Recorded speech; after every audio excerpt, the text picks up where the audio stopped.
हा friends, application of derivative आपला chapter चालू आहे. त्यामध्ये आपण एक्सरसाइज 2.3 कंप्लीट केलेली आहे. आता 2.4 ला स्टार्ट करणार आहे. 2.4 ही exercise completely depend on increasing function and decreasing function. आणि सेकंड एक कन्सेप्ट बघायचा आहे की what is maxima and what is minima. तर यामध्ये दोन्ही पण कन्सेप्ट ना एक्सरसाइज खूप लेंदी आहे. 2.4 येस. आता आपण स्टार्ट करण्याच्या अगोदर थोडंसं बेसिक कन्सेप्ट बघू. बेसिक कन्सेप्ट म्हणजे इन्क्रीजिंग फंक्शन काय असतं आणि डिक्रीजिंग फंक्शन काय असतं. मॅक्झिमम मिनिमम थोडा पुढे ज्यावेळेस एक्झाम्पल येईल मॅक्झिमम मिनिममची, त्यावेळेस एक्सप्लेन करू what do you mean bye maximum, what do mean minimum. आता आपल्याला काय बघायचं, इन्क्रीजिंग फंक्शन म्हणजे काय आणि डिक्रीजिंग फंक्शन म्हणजे काय. अंडरस्टूड. आता जर समजा एखादं फंक्शन, आपण दोघांची डेफिनेशन बघूया. इन्क्रीजिंग फंक्शन कधी म्हणायचं आणि डिक्रीजिंग फंक्शन कधी म्हणायचं. यामध्ये आणखी एक कन्सेप्ट पण वापरलाय, दॅट इज एक टर्म वापरली, that is the strictly increasing और स्ट्रिक्टली डिक्रीजिंग और मोनोटोनियसली इन्क्रीजिंग. ओके.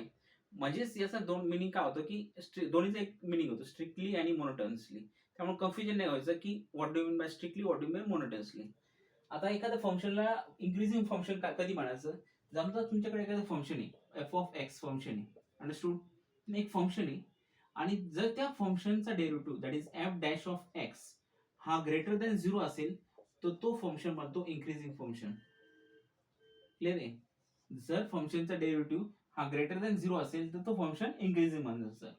आणि जर फंक्शनचा derivative F dash of x, जर एफ डॅश ऑफ एक्स हा लेस दॅन 0 असेल तर तो फंक्शन होतो त्याला म्हणतात डिक्रीजिंग फंक्शन. डेफिनेशन जर बघितली तर खूप इझी आहे. जर फंक्शनचा डेरिव्हेटिव्ह हा लेस दॅन 0 असेल तर डिक्रीजिंग फंक्शन आणि ग्रेटर दॅन 0 असेल तर तो इन्क्रीजिंग फंक्शन. डेफिनेशन नुसार कन्सेप्ट खूप इझी आहे. आता एक्झाम्पल बघूया की एक्झाम्पल कोणत्या टाईपचे असते. ओके, चलो मी एक्झाम्पल घेऊन समजवतो की what do you mean by, किंवा इन्क्रीजिंग फंक्शन केव्हा म्हणतात, व्हॅल्यू कधी काढायची. तर एक्झाम्पल नुसार घेतो. फर्स्ट एक्झाम्पल लिहितो. See, f of x is equal to x cube minus 6x square plus 12x minus 16, where x belongs to the all real number.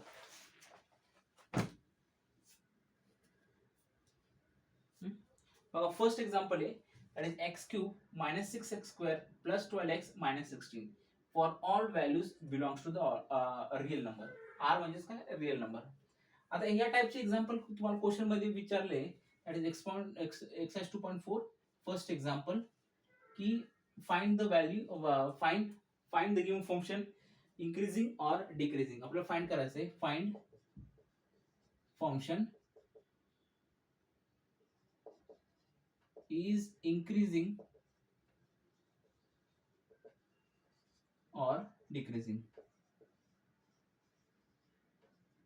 Okay, question कळाला. थोडंसं मी स्ट्रेट लिहितो आणि मग क्वेश्चन लिहितो. फाइंड फंक्शन इंक्रीजिंग और decreasing. तर first example लिहिलेलं आहे की x cube minus 6x square plus 12x minus 16 आहे. हे फंक्शन फाइंड करायचं की हे इन्क्रीजिंग फंक्शन आहे या डिक्रीजिंग फंक्शन आहे. तर आपल्याला आपण काय सांगितलं, जर फंक्शनचा इथे साईडला लिहितो, जर फंक्शनचा एफ डॅश ऑफ एक्स हा ग्रेटर दॅन 0 असेल तर ते फंक्शन इन्क्रीजिंग फंक्शन होतं. येस और no. Then F dash of X हा लेस दॅन 0 असेल तर ते फंक्शन डिक्रीजिंग फंक्शन होतं.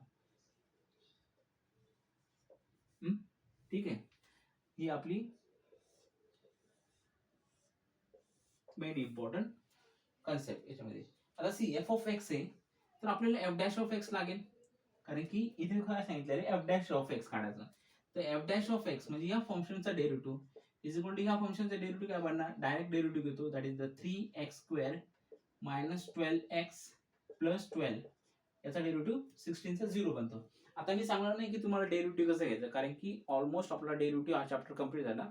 आता आपण ऍप्लिकेशन ऑफ डेरिव्हेटिव्ह बघतो, त्यामुळे मी डायरेक्ट डेरिव्हेटिव्ह घेत नाही. ओके, हे कसं बनतं, that is x raise to एनच्या फॉर्म मध्ये, त्यामुळे आपण डायरेक्ट डेरिव्हेटिव्ह घेतला. हे माझं एफ डॅश ऑफ एक्स आहे. यामध्ये मला देखो बघा, जर व्यवस्थित बघितलं तर हा 3 ने डिवाइड होतो कम्प्लीट टर्म, मग मी 3 कॉमन घेऊ शकतोय. म्हणजे एफ ऑफ एक्स ला आणखी थोडंसं सिम्प्लिफाय करून लिहितो. That is F dash of x is equal to 3 common घेतला, दॅट इज 3 कॉमन घेतल्यानंतर हा एक्स स्क्वेअर मायनस हा बनेल 4x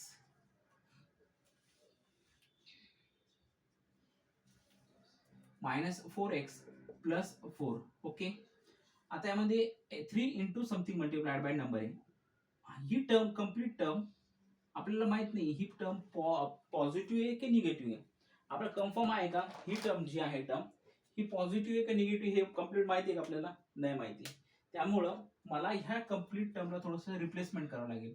म्हणजे रिप्लेसमेंट इन द सेन्स आपला काहीतरी फॉर्म्युला बनतो.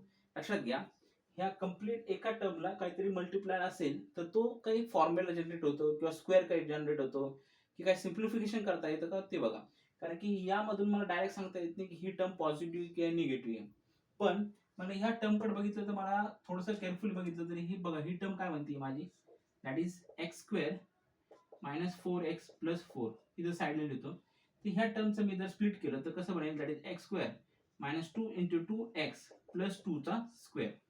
म्हणजे ही कम्प्लीट टर्म बघा, that is x minus 2 the whole स्क्वेअरचा फॉर्म झाला. बरोबर आहे ना? म्हणजे x minus 2 the whole square काय आहे, minus a minus b the whole स्क्वेअरचा फॉर्म्युला आहे. म्हणजे that is a square minus 2ab plus b square या फॉर्म मध्ये. ओके, म्हणजे मी ह्या टर्मला कम्प्लीट रिप्लेस करू शकतोय, that is x minus 2 the whole square मध्ये. मग ही टर्म काय बनेल, that is F dash of x is equal to 3 multiplied by X minus 2 the whole square. Okay, हा फक्त सिम्प्लिफिकेशन केलं, बाकी काही नाही. तर आता आणखी जर कॉमन सेन्स लावला, ही टर्म बघा, ह्या टर्मला जर आणखी कॉमन सेन्स लावला, therefore x minus 2 the whole square आहे. yes or no? x minus 2 the whole square आहे.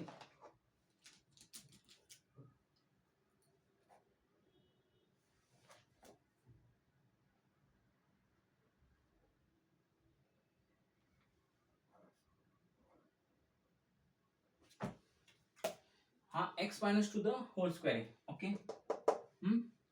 तर ह्या टर्मला मी काय सांगू शकतोय की बघा, जर समजा एखादी टर्म असेल, एखादा नंबर असेल, तर त्याचा स्क्वेअर केला तर कधी पण आपल्याला पॉझिटिव्ह नंबर भेटतो.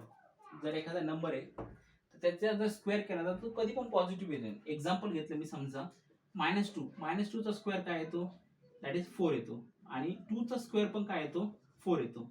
दॅरफॉर ही कम्प्लीट टर्म आहे, भले आपल्याला एक्स ची व्हॅल्यू माहित नाही, पण ही कम्प्लीट टर्म काय येते, एक पॉझिटिव्ह नंबरच येते. कारण की एखाद्या नंबरचा स्क्वेअर केला तर ती पॉझिटिव्ह नंबर येते. देअरफॉर तो नंबर याला मल्टिप्लाय केला तर एक पॉझिटिव्ह नंबर जनरेट होईल ना, आणि ती मोर दॅन 3 येणार ना. ओके, मोर दॅन 3, कारण 3 ला मल्टिप्लायड आहे बाय मल्टिप्लिकेशन मध्ये, 0 देऊ शकत नाही. बरोबर आहे ना? तर यामध्ये ही मल्टिप्लिकेशन केली मी तर मला एक पॉझिटिव्ह नंबर जनरेट होतो. देअरफॉर काय आहे, therefore F dash of X इथे काय सांगता येईल मला की x minus 2 the whole square will be always greater than 0. का? For all values of x which belongs to the real number. याला काय म्हणतात, for all values of x which belongs to r which is real number. For all values of x which belongs to r हे short form मध्ये.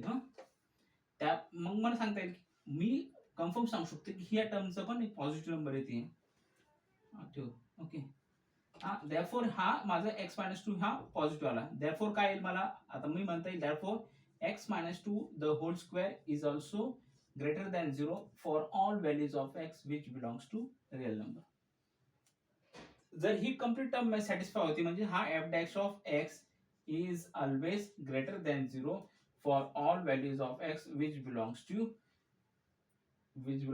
real number.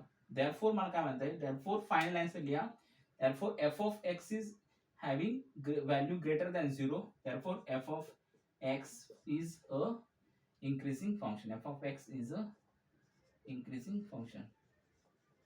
आपल्याला identify करायचं ना, function increasing है क्या डिक्रीजिंग है. therefore f of x is increasing function. Simple है.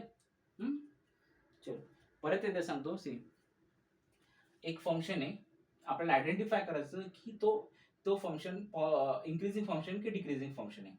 तर आयडेंटिफाय करण्यासाठी आपल्याला एफ डॅश ऑफ एक्स लागेल, म्हणजे त्याचा डेरिव्हेटिव्ह लागेल. आपण डेरिव्हेटिव्ह घेतला, डेरिव्हेटिव्ह मध्ये आपण सिम्प्लिफाय केला डेरिव्हेटिव्ह, त्यामध्ये आपल्याला एक टर्म भेटते. ही टर्म मला ह्या क्षणी सांगता येऊ शकत नाही की ही टर्म पॉझिटिव्ह आहे की निगेटिव्ह आहे, पण ह्या टर्मला जर मी थोडंसं सिम्प्लिफाय केलं तर मला ती कोणत्या फॉर्म्युल्यामध्ये भेटते, X minus two the whole square. आणि कोणत्याही नंबरचा स्क्वेअर केला तर तो कधी पण पॉझिटिव्ह असतो. देअरफॉर या 3 ने मल्टिप्लाय केला तर म्हणजे तो आणखी एक पॉझिटिव्ह नंबर भेटेल. त्यामुळे ही व्हॅल्यू मला कधी पण 0 पेक्षा ग्रेटर भेटेल. देअरफॉर ही कंप्लीट टर्म ग्रेटर दॅन 0 आहे for all values of X which belongs to real number. मग ही कंप्लीट टर्म 3 ने मल्टिप्लाय केलं तर पण ती मला ग्रेटर दॅन 0 भेटेल for all values of X which belongs to real number.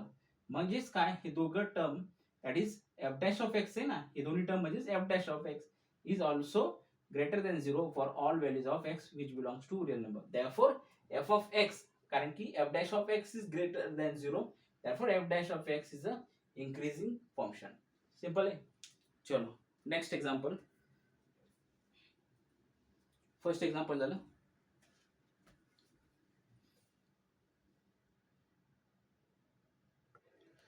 Second example बघूया. चलो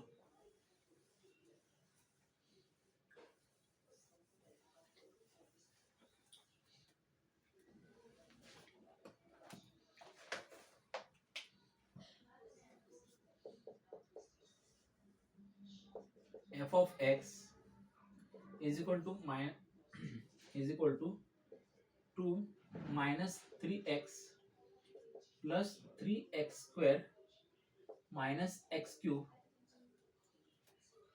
for all value where x is belongs to the real number.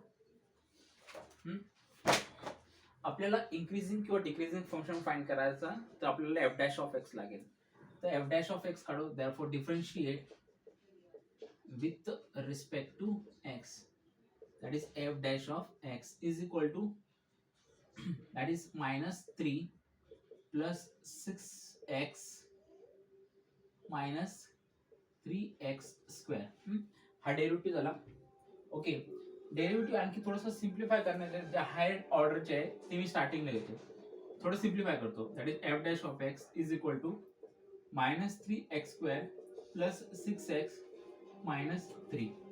Okay, आता इथं -3 आहे, तर -3 टर्म काय करतो मी, थोडी कॉमन घेतो. तर ती हे काय मिळेल, that is F dash of x is equal to -3.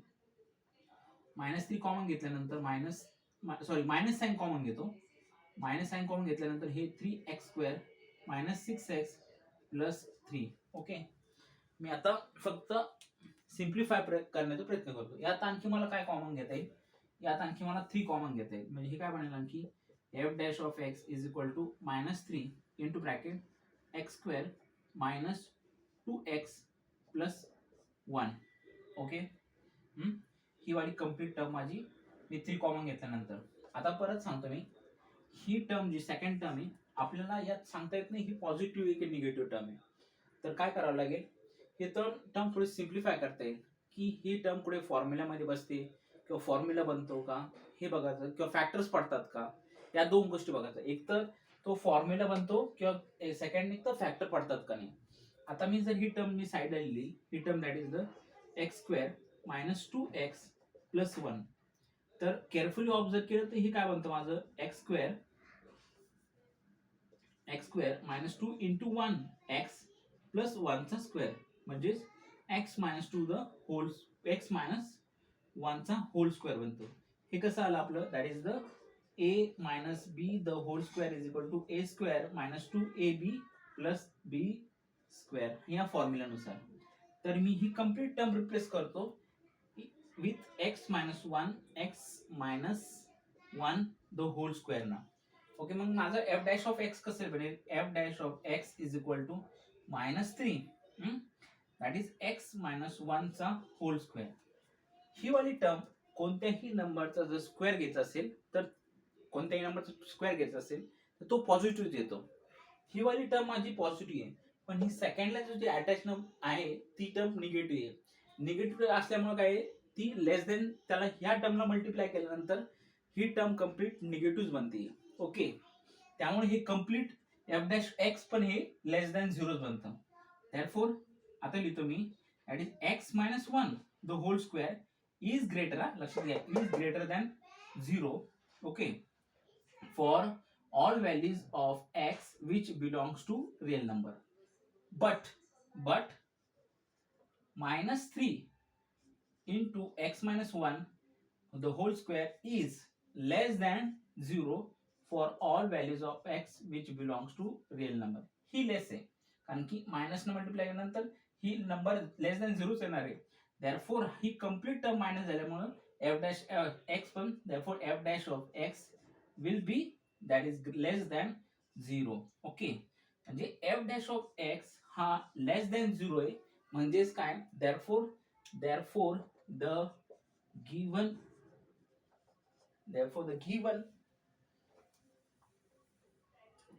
given function is decreasing. The given function is decreasing. ये झालं सेकंड आंसर. चलो कॉपी करके ले low.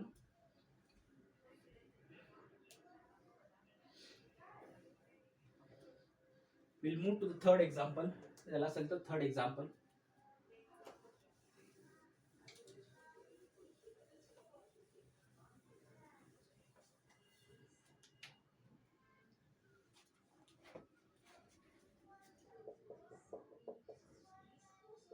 f of x is equal to x upon 1 upon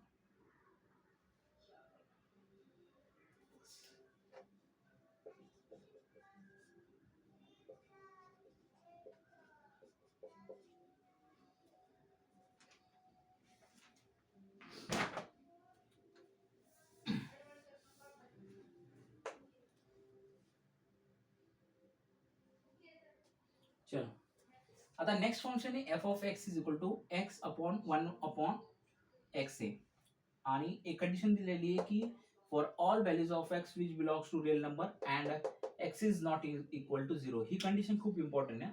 x हा not equal to zero आहे. आता F of X आहे म्हणजे एफ डॅश ऑफ एक्स काढायला लागेल. Therefore F dash of x is equal to काय येणार, एक्सचं डेरिव्हेटिव्ह 1. आता मायनस 1 अपॉन एक्सचा डेरिव्हेटिव्ह कसं काढणार, पहिले बघा, सी 1 अपॉन एक्स घेतो, मायनस साइन थोडीशी साईडला ठेवतो. 1 अपॉन एक्सचा डेरिव्हेटिव्ह कसं काढणार, तर 1 अपॉन एक्सला कसं लिहितो, एक्स रेस टू मायनस 1. हा बनला X raise to N form मध्ये. म्हणजे एन फॉर्म मध्ये काय, that is X raise to आपण मायनस 1 जे आहे तो पुढे घेतो, मायनस बनेल. ओके, आणि मायनस 2 एक ना मायनस अंक घेऊन करतो, दॅट इज मायनस 2 बनेल. आता ही साइन आपल्याला डिनॉमिनेटर मध्ये घ्यायची, म्हणजे यालाच काय लिहिता येईल, 1 upon that is raise to X square. ही पॉझिटिव्ह बनेल. म्हणजे 1 अपॉन मायनस 1 अपॉन एक्सचा डेरिव्हेटिव्ह काय आला, दॅट इज 1 अपॉन एक्सचा डेरिव्हेटिव्ह काय आला, मायनस 1 अपॉन एक्स स्क्वेअर आला. याचा डेरिव्हेटिव्ह लिहू इथे, दॅट इज देअरफॉर एक्सचा derivative 1 upon minus into minus 1 upon whole square. आता फक्त डेरिव्हेटिव्ह लिहिला. आता बघा इथे मायनस मायनस साइन ही काय बनते, प्लस बनते. Therefore F dash of x is equal to 1 plus 1 upon whole square. 1 plus 1 upon whole square. Okay, आता एफ डॅश ऑफ एक्स ही व्हॅल्यू भेटली. तर इथे एक्स स्क्वेअरला थोडं एक्सप्लेन करतो. ही एक्स स्क्वेअर हा स्क्वेअर आहे. तर मी आता सांगितलं की कोणत्याही नंबरचा स्क्वेअर हा कधी पण पॉझिटिव्ह असतं. म्हणजे ही डिनॉमिनेटर व्हॅल्यू पण तुमची काय येईल, एक पॉझिटिव्ह नंबर आहे. ही पॉझिटिव्ह आली म्हणजेच ही प्लस मध्ये, म्हणजे ही कंप्लीट टर्म पण पॉझिटिव्ह येणार. अंडरस्टूड. केव्हा येणार, जेव्हा ही term x is equal to 0 नसणार. 0 टाकला तर ही व्हॅल्यू काय येईल, ही 0 येईल, पण प्लस 1 येते, पण ती पण एक विथ ग्रेटर साइनच येणार. देअरफॉर स्क्वेअर असल्यामुळे ही कंप्लीट टर्म पण पॉझिटिव्ह येणार. देअरफॉर आपल्याला सांगता येईल F dash of X that is 1 upon X square is always greater than 0 for all values of X which belongs to real number and x is not equal to 0. Therefore 1 plus 1 upon whole square will be also greater than 0 for all values of x which belongs to real number and where x is not equal to 0.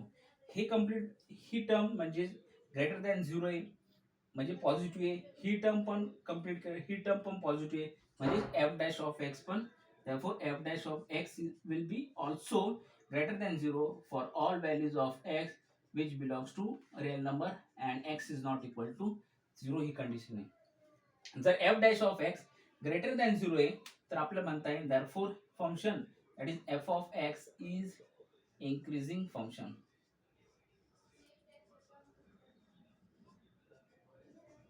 Simple आहे. चलो copy करून घ्या. Question number 1 चे तिन्ही पण सब question झाले, that is 1 2 3. आता आपण क्वेश्चन नंबर 2 स्टार्ट करू.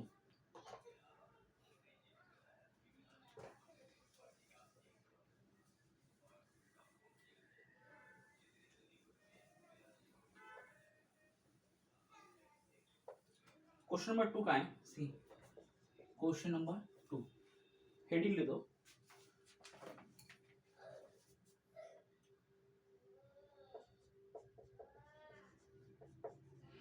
Find the values of x for which f of x is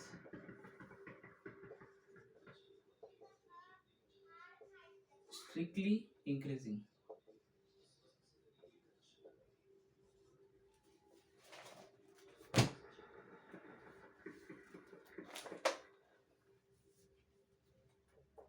तीन क्वेश्चन है. f of x is equal to 2x cube minus 3x square minus 12 plus 6.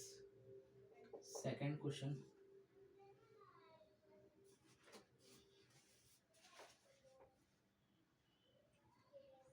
One by one करो. चलो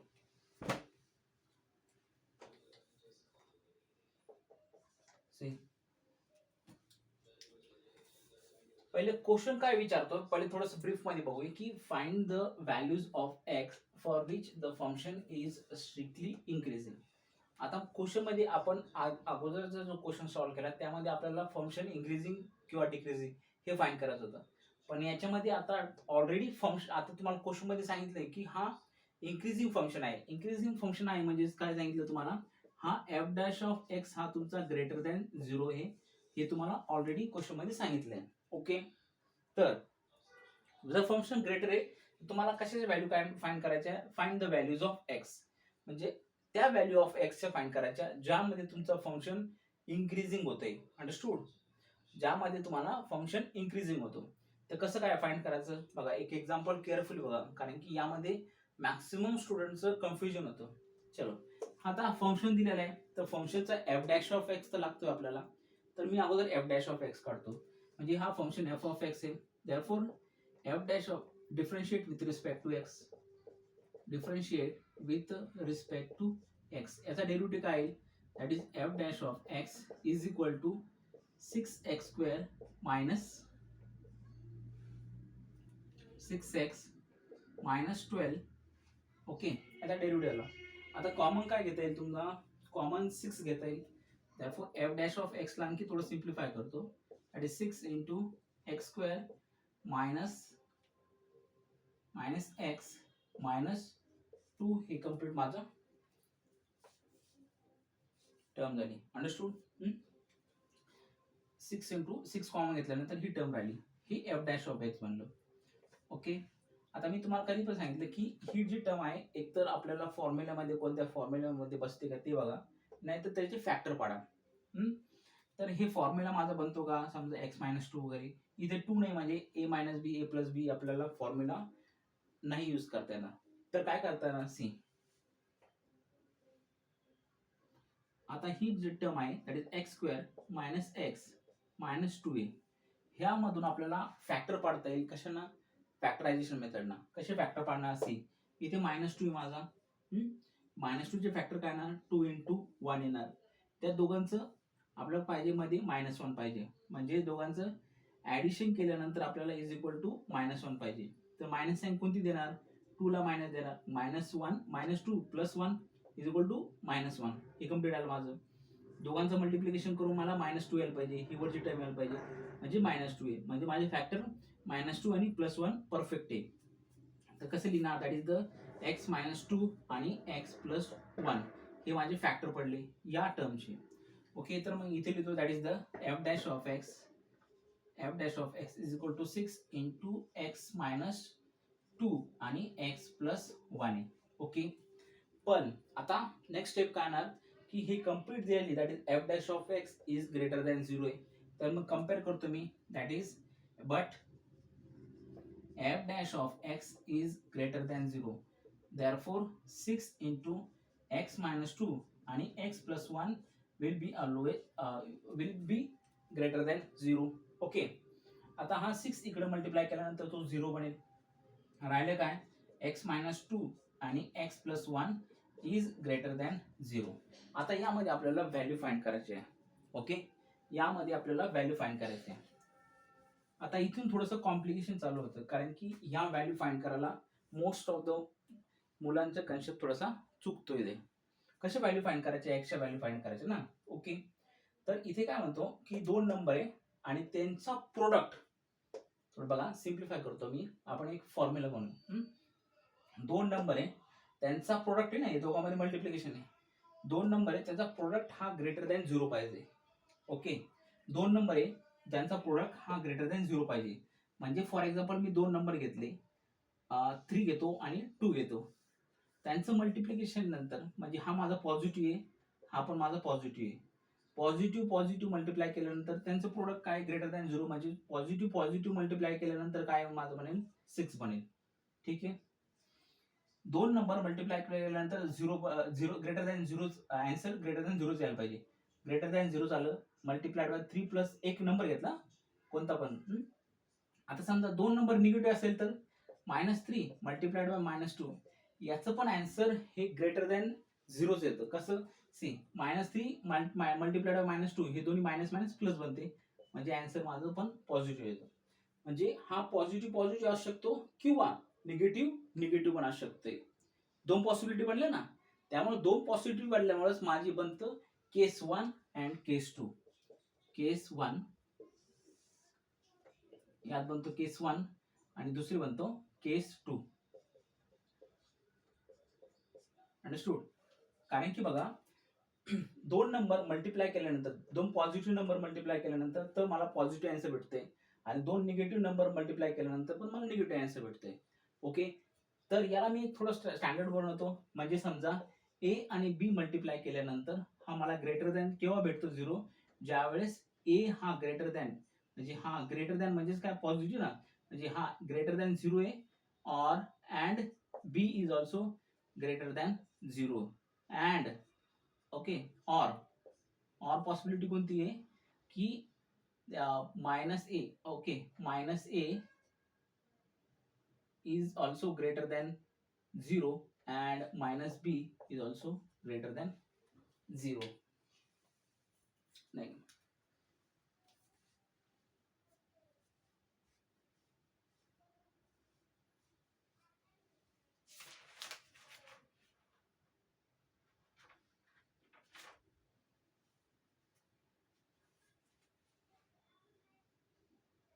ठीक है, थोड़ा सा simplify करो, ये रब करो. ओके, फॉर्मूले नंतर बोलो, कुछ तो गड़बड़ हो गई इसमें, चल जाने दो. ठीक है, 2 नंबर मल्टिप्लाय केले तर हा 6 बनतो, आणि 2 मायनस नंबर मल्टिप्लाय केले तर पण आपल्याला पॉझिटिव्ह नंबर बनतो. फॉर्म्युला कुछ तो गड़बड़ हो गया. फॉर्म्युला बनवता येईल, ठीक आहे, बनवतो. ठीक आहे, जर समजा इथे फॉर्म्युला लिहितो, याला काय, समजा जर दोन्ही नंबरचं प्रोडक्ट हे ग्रेटर दॅन 0 येत असेल, तर समजा ए आणि बी हा ग्रेटर दॅन 0 येत असेल, तर आपण काय म्हणतो, ए हा ग्रेटर दॅन 0 आहे आणि and B is also greater than 0 आहे, बरोबर. आणि याच्यामध्ये हा मायनस सेकंड वाली कंडिशन काय आहे, ही केस 1 ज्यामध्ये दोन्ही नंबर प्लस आहे, आणि ही केस 2 ज्यामध्ये दोन्ही पण नंबर निगेटिव्ह आहे. म्हणजे केस 2 ला कसं लिहितोय, हा a is less than 0, less than म्हटलं मायनस ना, and B is less than 0. मी मागच्या याच्यामध्ये फक्त -a असं लिहिलं होतं आणि ग्रेटर दॅन 0 असं लिहिलं होतं. फक्त यात काय करायचं, उलटी साईन करायची, that is A is less than 0 असं लिहायचं. ठीक आहे, हा आपला फायनल फॉर्म्युला बनला. जर समजा 2 नंबरचं प्रोडक्ट हे ग्रेटर दॅन 0 येईल तर त्याला काय कंडिशन येईल, एक तर तो दोन्ही पण प्रोडक्ट हे ग्रेटर दॅन, दोन्ही पण नंबर हे ग्रेटर दॅन 0 असेल किंवा दोन्ही पण नंबर हे लेस दॅन 0 असेल. हे एक्झाम्पल घेतलं मी. ओके, आता हे केस 1 आणि केस 2 यावर जनरेट झाली. तर तीच केस मी इथे लिहितो, इथे केस 1 आणि केस 2. आता इथे केस 1 काय, x मायनस 2, हे दोन नंबर माझे x मायनस 2 आणि x प्लस 1 आहे. ज्यामध्ये माझं काय सांगितलं, x minus 2 is greater than 0 and x plus 1 is greater than 0 या फर्स्ट कंडिशन नुसार. अंडरस्टूड. आणि आता सेकंड कंडिशन नुसार, that is x minus 2 is less than 0 and x plus 1 is less than 0. Okay, हे मायनस साईन साठी, हे positive साठी आणि हे मायनस साठी. ओके, केस 1 आणि केस 2 आली. आता याला मध्ये आता समजा एखादं for example x minus 2 is equal to 0 असेल तर आपण त्यात काय लिहितो, x इज इक्वल टू 2 लिहितो. तसंच ज्यावेळेस इनइक्वॅलिटी साईन असतात, दॅट इज स्मॉलर दॅन और ग्रेटर दॅन, या दोन साईन असेल तर त्यांना पण आपण लिहू शकतो. म्हणजे हे x minus 2 is greater than 0 आहे, म्हणजे x इज इक्वल टू काय, ग्रेटर दॅन 2 आहे. Sorry, x is greater than 2 असं लिहू शकतो आपण. तसंच मी याला सिम्प्लिफाय करतो, म्हणजे हा माझा मायनस 2 इकडे जाईल, म्हणजे हा कडे बनेल प्लस बनेल. therefore x is greater than 2. Okay, ही एक कंडिशन. आणि इथे काय बनेल, x is greater than minus 1, ही एक कंडिशन बनेल. आता याला पण तसंच, ही मायनस 1 इकडे गेल्यानंतर काय येईल, x इज लेस दॅन 2 बनेल. आणि इथे काय बनेल, and x is less than minus 1 बनेल. ही एक सेकंड कंडिशन बनेल. आता 4 व्हॅल्यू भेटल्या, ही 2 व्हॅल्यू भेटल्या आणि 2 व्हॅल्यू भेटल्या. आता ह्या 2 व्हॅल्यू मध्ये कोणती व्हॅल्यू ट्रू आहे, यामध्ये कोणती व्हॅल्यू ट्रू आहे हे कसं आयडेंटिफाय करायचं आहे, तर सिंपल एक फॉर्म्युला आहे, नंबर लाईनचा यूज करायचा. यामध्ये नंबर लाईनचा यूज कसं करायचा, for example me he number line draw केली, तर ही लाईन 0 आहे. ह्या दोन व्हॅल्यू मध्ये ट्रू व्हॅल्यू कोणती हे आयडेंटिफाय करण्यासाठी नंबर लाईनचा यूज करायचा. नंबर लाईनला 0 टाका, 1 2 3, -1 -2 -3. आता पहिली कंडिशन काय म्हणतो, x is greater than 2. x is greater than 2 म्हणजे हा माझा x 2 आहे, म्हणजे ग्रेटर दॅन 2 चे नंबर कुठे झाले, इथे शिफ्ट झाले. सेकंडला आहे x इज ग्रेटर दॅन -1. -1 कुठे, इथे. -1 च्या ग्रेटर आहे, म्हणजे नंबर कुठे, राईट साइड साठी. Minus is greater, he condition झाली. आता बघा, x केव्हा एक्स्ट्रीमली इन्क्रीज होईल, कोणती व्हॅल्यू घेणार आपण, दोन्ही पैकी x दोन व्हॅल्यू आहे, एक 2 ची आहे, एक -1 ची आहे. त्या दोन व्हॅल्यू पैकी कोणती व्हॅल्यू निवडणार, ज्यामध्ये तुमची x ची व्हॅल्यू एक्स्ट्रीमली इन्क्रीज होते. x ची व्हॅल्यू एक्स्ट्रीमली इन्क्रीज केव्हा होणार, जेव्हा दोन्ही लाईन कॉमन असेल. आता इथे बघा, ह्या दोन्ही लाईन कुठून कॉमन होतात, ह्या पॉईंट पासून कॉमन होतात, म्हणजे हा वाला सेक्शन माझा कॉमन आहे.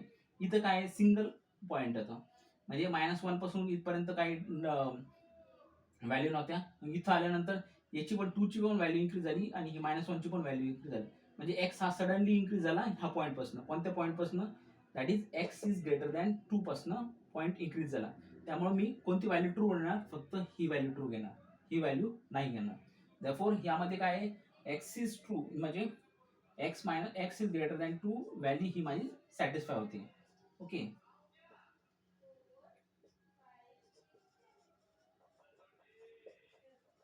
ओके. सेकंड, याला पण नंबर लाईनचा यूज करायचा. नंबर लाईन ड्रॉ करतो, त्यात 0 -1 -2 and -3, 1 sorry plus plus plus 1 -2 and -3. दोन्ही पण व्हॅल्यू सॅटिस्फाय करा आणि कॉमन ज्यामध्ये x एक्स्ट्रीमली इन्क्रीज होतो तो पॉईंट आयडेंटिफाय करा. x is less than 2, x is less than 2 म्हणजे हा 2 आहे माझा आणि 2 पासून लेस होत चालला, म्हणजे ह्या साईडला शिफ्ट होत चालला. x is less than -1, x is less than -1 म्हणजे हा इथे, म्हणजे ह्या पॉईंट पासून हा लेस पॉईंट इथून लेस होत चालला. आता बघितलं, केअरफुली ऑब्झर्व केलं तर ह्या -1 पॉईंट पासून, हा -1 पॉईंट पासून x हा एक्स्ट्रीमली इन्क्रीज होत चालला, म्हणजे व्हॅल्यू साठी, व्हॅलिड कशासाठी आहे, ह्या पॉईंट साठी आहे. देअरफॉर हा माझा कॉमन एरिया आहे. Therefore x is valid for, that is x कशासाठी आहे, that is x is less than, इथे एक्स इज लेस दॅन -1 ही व्हॅल्यू इज ट्रू व्हॅल्यू. ह्यामधून x is greater than 2 value satisfy झाली आणि एक्स इज लेस दॅन -1 याच्यामध्ये ही satisfy झाली. Therefore x is increasing function. आता फाइंड काय करायला सांगितलेले, find the values of x for which the function is increase. Therefore x is the function f of x is lastला लिहा, the function f of x is strictly increasing at the value where x is greater than 2 and x is less than -1. Therefore लिहा f of x is strictly increasing for x is greater than 2 and x is less than -1. हे माझं final answer. परत सांगतो, C एकदा first question आहे, थोडं complicated असेल किंवा इथून आपलं कॉम्प्लिकेशन चालू होतं. सी फर्स्ट एक्झाम्पल आहे, see find the values of एक्सच्या व्हॅल्यू फाइंड करायचे, ज्यामध्ये फंक्शन तुम्हाला सांगितलेलं आहे की तो इन्क्रीजिंग फंक्शन आहे, पण त्या कोणत्या पॉइंटला आपल्याला इन्क्रीजिंग होतं ह्या व्हॅल्यू आपल्याला फाइंड करायचे. तर फंक्शन आपल्याला दिलेला आहे, आपण त्याचा डेरिव्हेटिव्ह काढतो. डेरिव्हेटिव्ह काढल्यानंतर आपला बेसिक आहे की तो फंक्शन फॉर्म्युला, ही टर्म आपली फॉर्म्युलामध्ये बनते किंवा फॅक्टर आपल्याला फाइंड होते का नाही. पण आपण फॅक्टर फाइंड केले, पण आपल्याला सांगितलेलं आहे की F dash of is x is greater than 0 कारण की तो फंक्शन इन्क्रीजिंग आहे. मग एक्स आपण फॅक्टर काढले जे आहे ते फॅक्टर आपले ग्रेटर दॅन 0 आहे, कारण की एफ डॅश ऑफ एक्स हा ग्रेटर दॅन 0 आहे. 6 इकडे मल्टिप्लाय केला तर तो 0 बनला, फक्त ह्या दोन टर्म राहिल्या. ह्या दोन टर्म मध्ये कंडिशन्स आपल्या जनरेट झाल्या, कारण की आपल्याला माहिती आहे जर दोन टर्म असेल तर त्यांचा एक एक्झाम्पल घेतलं, जर दोन टर्मचा प्रोडक्ट असेल तर तो पॉझिटिव्ह नंबरचा प्रोडक्ट प्लस मध्ये ग्रेटर दॅन 0 येतो आणि निगेटिव्ह टर्मचा पण प्रोडक्ट हा ग्रेटर दॅन 0 येतो. त्यामुळेच आपल्याला दोन केसेस जनरेट झाल्या, केस 1 मध्ये आणि केस 2 मध्ये. केस 1 मध्ये दोन्ही पण नंबर हे पॉझिटिव्ह आहे, पॉझिटिव्ह म्हणजे ग्रेटर दॅन 0 आहे, निगेटिव्ह म्हणजेच काय लेस दॅन 0 आहे. ओके, त्यामधूनच आपण एक फॉर्म्युला जनरेट केला. जर समजा दोन्ही नंबर जर तुमचे, आता हे फॉर्म्युला आपण पुढच्या एक्झाम्पल मध्ये पण यूज करू, ज्यामध्ये सांगितलं की तुमचं फंक्शन ग्रेटर दॅन 0 आहे किंवा इन्क्रीजिंग फंक्शन आहे. जर समजा तुमचा दोन्ही प्रोडक्ट हा ग्रेटर दॅन 0 असेल तर तो पहिलावाला टर्म, ही वाली term that is first term, तो पहिलावाला नंबर ग्रेटर दॅन 0 असेल, सेकंड वाला नंबर पण ग्रेटर दॅन 0 असेल, हे लिहिलंय मी इथं. ओके, आणि सेकंड केस मध्ये सेकंड वाला टर्म तुमचा लेस दॅन 0 असेल, म्हणजे मायनस असेल, बरोबर. आणि मायनसच्या जागी मी जर लेस दॅन 0 लिहिलं. ओके, आणि सेकंड वाली टर्म पण ही पण मायनस असेल तर तरी लेस दॅन 0 असेल. सेम लिहिलं, फक्त इक्वल टू साइन थोडी चेंज करून ही व्हॅल्यू लिहिली. पण ह्या दोन व्हॅल्यू मध्ये कोणती व्हॅल्यू माझी सॅटिस्फाय होती, ज्यामध्ये फंक्शन सडनली इन्क्रीज होतो, तर मग मी नंबर लाईनचा हेल्प घेतला. नंबर लाईन मध्ये दिलेल्या व्हॅल्यू सॅटिस्फाय केल्या, हे ग्राफ काढला. ग्राफ मध्ये माझ्या दोन्ही लाईन कॉमन कोणत्या सेक्शन पासून होत्या, या लाईन सेक्शन पासून होत्या, म्हणजे ह्या पॉईंट 2 पासून माझा एक फंक्शन एकदम सडनली इन्क्रीज होते. त्यामुळेच ह्या दोन्ही मध्ये माझी ही व्हॅल्यू ट्रू आहे. याच्यामध्ये पण सेम ठेवलं, नंबर लाईन मध्ये ठेवलं. नंबर लाईन मध्ये कॉमन इथून भेटतं मला, तर कॉमन भेटल्यामुळे ह्या -1 पासून माझी सडनली एक्स ची व्हॅल्यू इन्क्रीज होतीये, म्हणजे -1 व्हॅल्यू सॅटिस्फाय होतीये. ही नाही होती, ही कॅन्सल केली, ही होत नाहीये, कॅन्सल केली.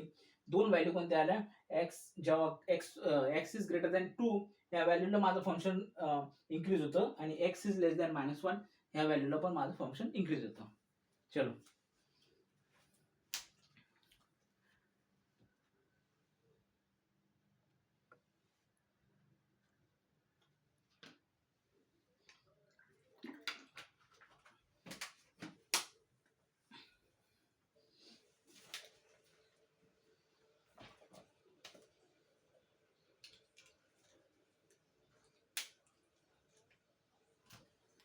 सेकंड एक्झाम्पल घेऊ आपण या टाईपचं.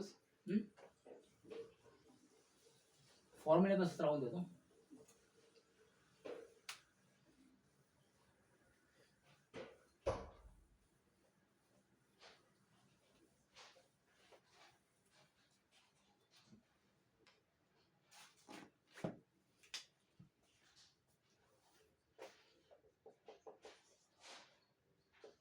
F of x is equal to 3 plus 3x minus 3x square plus X cube. Okay,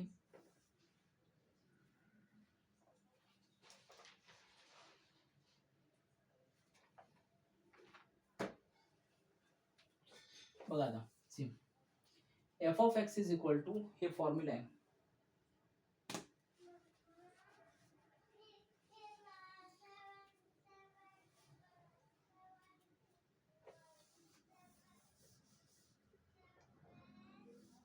C आता काय एफ ऑफ एक्स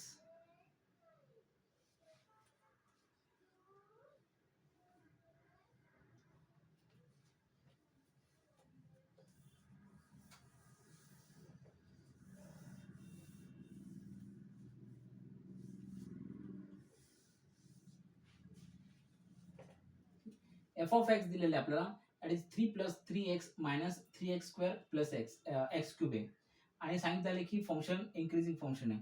त्याफोर आपल्याला काय लागेल एफ डॅश ऑफ एक्स लागेल. आपल्याला सांगितलेलं पण F dash of x is always greater than 0 आहे कारण की हे फंक्शन इन्क्रीजिंग फंक्शन आहे. त्याफोर एफ डॅश ऑफ एक्स लागेल differentiate with respect to X. Okay, यात काही शंका नाही. चलो फिर आगे एफ डॅश ऑफ एक्स काढायला गेल इज इक्वल टू 3 चा derivative 0 3 minus 6x plus 3x square. Okay, थोडंसं फॉर्म मध्ये उलट करू त्याला F dash of x is equal to काय बनेल माझं 3x square minus 6x plus 3. मी काय नाही केलं फक्त हे मायनस प्लस 3x स्क्वेअर अगोदर घेतलं याला 3 ने डिवाइड करू शकतोय. Okay, f dash of x आणखी मोर सिम्प्लिफाय 3 कॉमन घेतल्यानंतर x square minus 2x plus 1 the काय आणखी 3 कॉमन घेतल्यानंतर 3x square minus 2x plus 1 राहतो. आता ही टर्म बघा, ही टर्म आपल्या फॉर्म्युला बनते ना, फॉर्म्युला बनते कशाचा फॉर्म्युला बनते that is x square minus 2x plus 1 चा फॉर्म्युला म्हणजे आपला हा फॉर्म्युला कोणता आहे that is the x minus 1 चा होल स्क्वेअर आहे. ओके, म्हणजे याला रिप्लेस करू that is F dash of x is equal to 3 into x minus 1 चा होल स्क्वेअर आहे. बरोबर आहे, फंक्शनला रिप्लेस केलं आपल्याला. आता सी बघ, आता हे फंक्शन आहे माझं एक्स स्क्वेअर पण काय सांगितलेलं आहे F dash of x is greater than 0 कारण की हे as function is increasing function आहे गिवन आहे. Okay, therefore x minus 1 the whole square is positive number. आपल्याला फाइंड काय करायचं आहे x minus 1 ची व्हॅल्यू फाइंड करायची. आता व्हॅल्यू फाइंड करायची म्हणजेच आपला हा x minus 1 the whole square is greater than 0. Find value find करायची at value of x which is function is increasing. Okay, f dash of x आपल्याला function f dash of x is always greater than 0 हे आपल्याला given मध्ये कारण की function strictly increasing. आपल्याला find काय करायचं आपल्याला व्हॅल्यू ऑफ एक्स. देअरफॉर हा f dash of x is greater than म्हणजे ही टर्म पण ग्रेटर दॅन 0 आहे.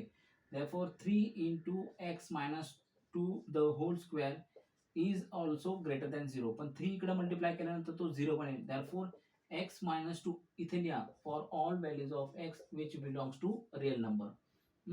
Therefore x minus 2 the whole square will be ह्या 3 कडे मल्टिप्लाय केल्यानंतर तो 0 बनेल. Therefore x minus 2 the whole square will be greater than 0 for all values of x which belongs to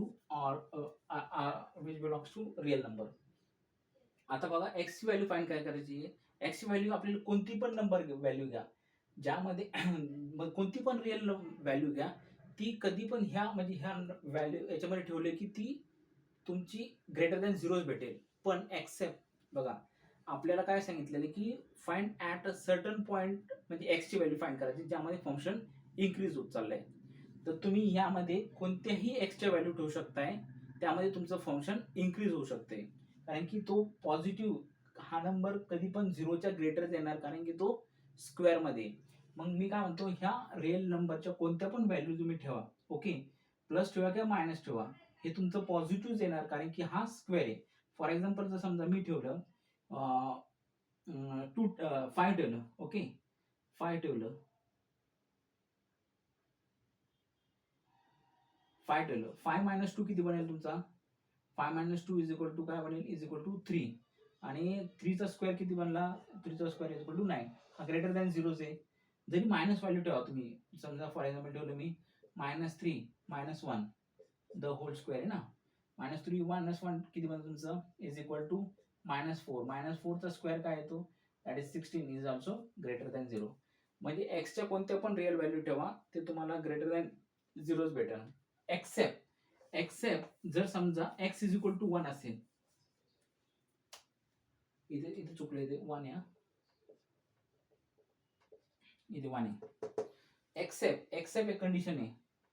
accept एक condition आहे. जर x 1 असेल ना, तर ही तुम्हाला व्हॅल्यू 0 भेटेल, which is not greater than 0. म्हणजे 1 व्हॅल्यू ठेवून तुम्ही कोणत्या पण बाकीची व्हॅल्यू ठेवू शकताय, तुम्हाला आन्सर ही कधी पण ग्रेटर दॅन 0 भेटेल. पण x इज इक्वल टू जर तुम्ही 1 ठेवला इथे, मी काय म्हटलं की तुम्ही x च्या कोणत्या पण व्हॅल्यू ठेवा, तुम्हाला आन्सर हे ग्रेटर दॅन 0 भेटणार आहे. पण x 1 ठेवला, मी 1 ठेवला तर आन्सर 0 येतं. ही कंडिशन आपली सॅटिस्फाय होत नाही. त्यामुळे इथे कंडिशन लिहा, except x is equal to 1. म्हणजे ही कंडिशन सॅटिस्फाय होईल, म्हणजे x -1 the whole square is greater than 0 for all values of x belongs to r, that is real number, except x is equal to 1. ही condition याच्या satisfy होत नाही. 1 ठेवला तर हे 0 बनतं. Therefore function is increasing function for all value function f of x